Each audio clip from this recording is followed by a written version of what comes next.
አንቺ ቀጣፊ አገኘሁሽ።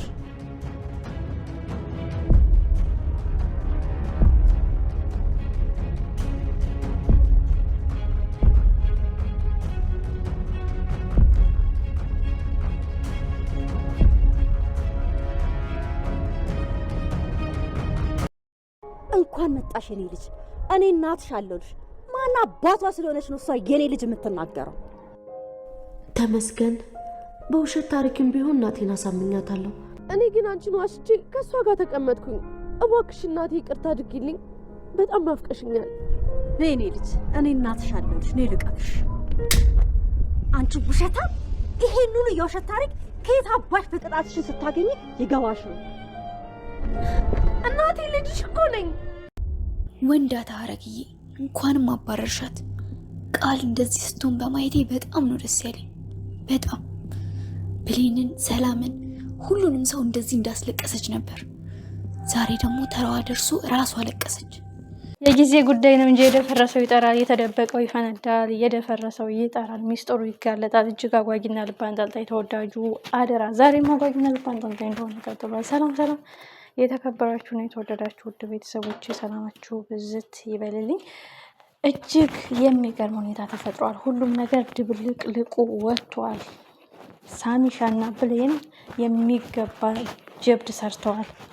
በስተመጨረሻም ቃል ውርደቷን ተከናንባለች። ብድር ይዘገያል እንጂ መመለሱ አይቀርም። ሄለን ብድሯን እየመለሰችበት አጋጣሚ ተፈጥሯል። ሄለን በህይወት አለች። ብዙ ጊዜ ሄለን የት ሆና ነው? የእውነት አግተዋን ነው? የእውነት ገለዋን ነው? የእውነት አፍነዋን ነው? ብዙዎቻችን እንል ነበረ። ሄለንን ግን ወደዛ ቤት ዝር እንዳትል እጅግ አስረግጠው አስፈራርተው ነበር የላኳት።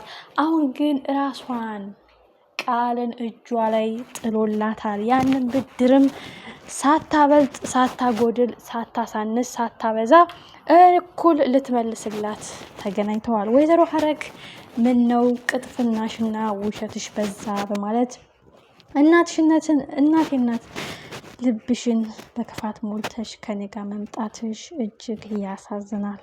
እኔ እንዳልሰማሁ ሁኜ ብጠብቅሽ ልጄ ተሳስታለች፣ የይቅርታ ልብ ሰጥሽ ነበረ። ግን ልጅ ያልሆንሽውን ልጅ ነኝ ብለሽ ከመሄድሽ በላይ ያልገደለችውን ሴትዮ ገለሻል በማለት ብር እያስፈራራችሁ የምትሰሩት ቁማር ተጋልጦባችኋል።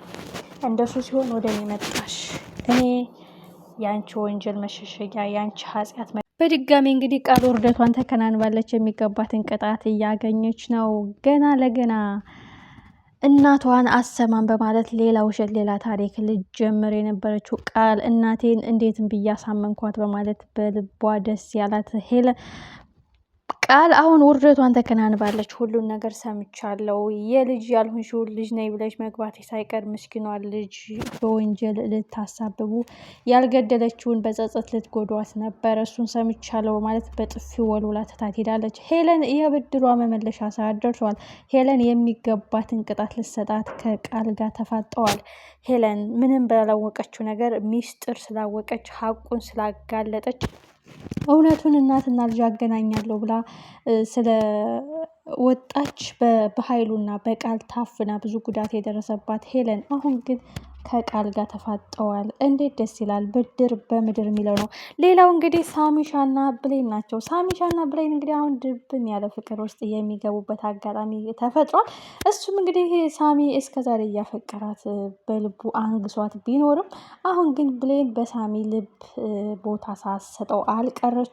እሱም እሷን በማጽናናት እሷን በማበርታት የእሷ ሀቅ እንዲወጣ የእሷ እውነታ እንዲወጣ ደስታዋ እንዲመለስ እንዲዋ እንዲታበስ እናቷን እንድታገኝ እኔ አልተኛም፣ እውነቱን አጋልጬ የሚገባትን ህይወት እንድታገኝ አደርጋለሁ። በኃይሉና ቃል ጉድጓድ ቢቆፍሩ እሷን ለመጣል ቢሮጡ እንዴትም ብዬ እሷን ጠብቄ ሀቁን አረጋግጬ ጥላቶቿን ጠራርጌ ወደ መቀመቅ አወርድላታለሁ። ይህ ቃሌ ነው እያለ ነው እንግዲህ ደስ በሚለው ሁኔታ ሰላምዬ ከወንጀል ነፃ ሆናለች። ከአይምሮዋ ጭንቀትም እንግዲህ ነፃ መሆኗ ደስ ይላል። ሳሚሻ እንግዲህ እነሱን ለመጠበቅ በሚያደርገው እዛ ቤት ቆይታ ብሌን እንግዲህ በልቧ ቦታ የሚሰጠው ሁለተኛ ሰው ይሆናል። ዳግም በሚያሳየው ባህሪና ትዕቢት ወይም ቅናት ወይም አንዳንድ ጊዜ ሳይረዳ በሌላ አንግል እየተረጎመ የሚያደርገው ነገር ብሌን ከእጁ ፈልቅቆ ሳይወድ በግዱ ከእጁ እንድትወጣ እያረጋት ነው ማለት ነው። ስለዚህ ብሌን በሳሚሻ ፍቅር ጠብ ማለቷ የማይቀር ጉዳይ የሆነ ነው። ለቃል ሲጨልም ለብሌን እየነጋ ነው። ለቃል ሲደበዝዝ ለብሌን እየፈካ ነው። ይህም እጅግ ደስ የሚል ጉዳይ ነው። የጊዜ ጉዳይ ነው እንጂ እውነት ናት። ክፉዎች ውድቀታቸው ውርደታቸውን ነው የሚከናነቡት። ንጹሖች ደግሞ ሁልጊዜ አሸናፊና ፊታቸው ፍክት ደስታቸው ሙልት እንዳለ ይቆያል ማለት ነው። ሳሚ እንግዲህ ቃል በገባው መሰረት በኃይሉን ወደ መቀመቅ አወርደዋለሁ ሙሉ ወንጀሉን አጋልጭ በማለት ለብሌን ቃል ገብቶላታል። ብሌን እንግዲህ ደስ የሚል ጊዜ እያሳለፈች ነው ከሳሚ ጋር። ሳሚ ግድ የለም የዛሬው ግብዣ እኔ ነኝ የምሰራው በማለት ኩሽና ገብቶ ልክ ከዚህ በፊት የሚያውቀው ጓዳ ይመስል ጥንቅቅ አድርጎ እንግዲህ በደንብ ምግብ እየሰራ እሷ በዛ እየተማረከች እና ደስ እያላት ስታየውም ነበረ። ዳግም እንግዲህ ሳይወድ በግዱ ራሱ እየገፋት ሳሚ ጋር ልትወድቅ ነው ብሌን። በእርግጥ ብዙዎቻችን እንስማመበታለን። ብሌን የሳሚ ነው መሆን ያለባት፣ ለዳግም አትገባውም። ዳግም ትቢተኛ፣ እልከኛና ቅናተኛ ነው። ለብሌን ይህ አይገባትም። እሷ ሌላ ሰው ሳትመኝ ሌላ ሰው ሳታስብ እሱ በቅናት እየተንጨረጨረ እየጎዳት ነው እያል ነው እንግዲህ የጊዜ ጉዳይ ነው እንጂ ሳሚሻ ፍቅሩን በልቡ ቆልፎ አስቀምጦ ከጊዜ በኋላ እውነቱን በማፈንዳቱ ቀስ እያለች ብሌን ወደ እሱ ልትመጣ ነው። ዳግም ከእጁ እየወጣች ነው። መጨረሻው ምን ይሆን? የቃል ውርደት ያስደሰታችሁ ስንቶቻችሁ ናችሁ? ቃል የሰፈረችው እያንዳንዷ የውሸቷ አንድ ጠብታ አንዲት ቃል ሳትጎል ሳታንስ እያንዳንዷ እየመለሰች ነው። በዛ ላይ ሄለን ላይ ያደረሱት መከራ፣ በዛ ላይ ብሌን ላይ ያደረሱት ግፍ ቃል በውሸት የተካነች በውሸት ማስተርስ ያገኘች ይመስል እናቷን ለማሳመን ያሄደችበት ርቀት እጅግ የሚገርም ነው። በነገራችን ላይ ወይዘሮ ሀረግ እንኳንም መጣች። ሲጀመር የውሸት ህይወት የውሸት ነው ብላ ትቀበላት ነበር። ግን ሳሚ እውነቱን በመናገሩ ልጅ ሳትወልድ ልጅ ነኝ ብላ በመቀመጧ ብቻ ሳይሆን ሰላም ገድያለሁ ብላ የምትጨናነቀው ሴትዮ በህይወት አለች። የሚያውቁት ደግሞ ሀረግ እመኝኝ ቃልና በኃይሉ ናቸው። ሴትዮዋ በህይወት ሁና ይዘናት ስንመጣ ሰላም ከቤት አባረረቻት የሚለውን ቀድሞ ስለነገራት የቃል ምን አይነት አደገኛና ምን አይነት ወንጀለኛ ምን አይነት በክፋት የተሞላች ልጅ እንደሆነች ገብቷታል። አባትሽ እንዳለኝ ቆሻሻ እዛው ሽንት ቤት ውስጥ ነበር መጣል ያለብኝ። እውነት አፈርኩብሽ፣ እውነት በአንቺ አንገቴን ደፋው በማለት እንግዲህ የሚገባትን ጥፊ ሰታት ትታት ሂዳለች። ሄለን ልቧ ቅቤ ጠጣ። እሱም እጄ ላይ ጣለሽ። ይችን ቀን ስጠብቅ ነበረ። እውነት አንድ ቀን እንደምታዋርድሽ፣ እውነት አንድ ቀን እንደምታጋልጥሽ። አንቺ በገንዘብና በዛ ጨካኝ በኃይሉ ተደራጅታችሁ ምስኪኖች ላይ ቃልና ምስኪኖች ላይ ብሌንና ሰላም ላይ በምታደርሱት መከራና ግፍ ተሰብስቦ ተጨምቆ አንድ ቀን ብድራችሁን እንደሚመልስ እኔ አውቅ ነበረ።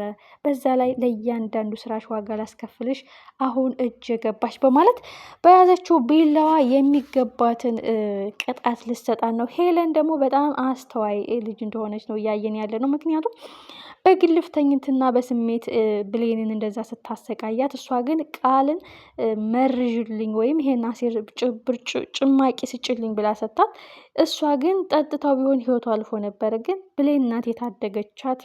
የብሌን ህይወት ለማዳን እናቷን ለማገናኘት እውነቱን እናገራለሁ ስትል እንግዲህ አፍነው አሰቃይተው ከዛ ቤት እንዳስወጧት እናስታውሳለን። አሁን ግን እጇ ገብታለች። ምን መሄጃ ምን መውጫ ታገኝ ይሆን? እጅግ አጓጊና ልብ አንጠልጣይ። በድጋሜ ቃል ይህ የሄለን የቢላዋ ጉዳት ሄለን በቀላሉ አትተዋትም።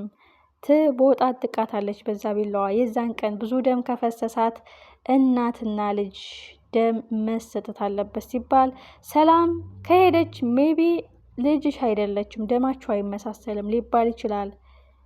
ቃል የሚገባትን ብድር ልትቀበል ያበደረችውን የክፋት ናዳ ልትመልስ ሄለን እጇ ገብታላታለች። ቃልና ሄለን ተፋጠጡ። እጅግ አጓጊና ልብ አንጠልጣይ። ሁላችንም ቀጣይ ክፍል በጉጉት እንጠብቀዋለን። እንደዚህ ብድር በምድር እንዴት ደስ ይላል። ቃል ከዚህ በላይ ሌላ ብዙ የምታወራርጁ እያንዳንዱ ክፋትሽና በደልሽ ይጠብቃል ገና። ከሄለን ቢላዋ እንዴት ነው የምታመልጠው? ከሄለን የታገሰ በቀል እንዴት ነው የምታመልጠው? አቶ በኃይሉም የጊዜ ጉዳይ ነው እንጂ ወደ መቀመቅ መወርወሩ አይቀርም። እናንተስ እንዴት አገኛችሁት? ሁላችንም ቀጣይ ክፍል በጉጉት እንጠብቀዋለን። ላይክ፣ ሰብስክራይብ ያደረጋችሁ ስለምታበረታቱ ሁላችሁም ቴንኪው እላለሁ።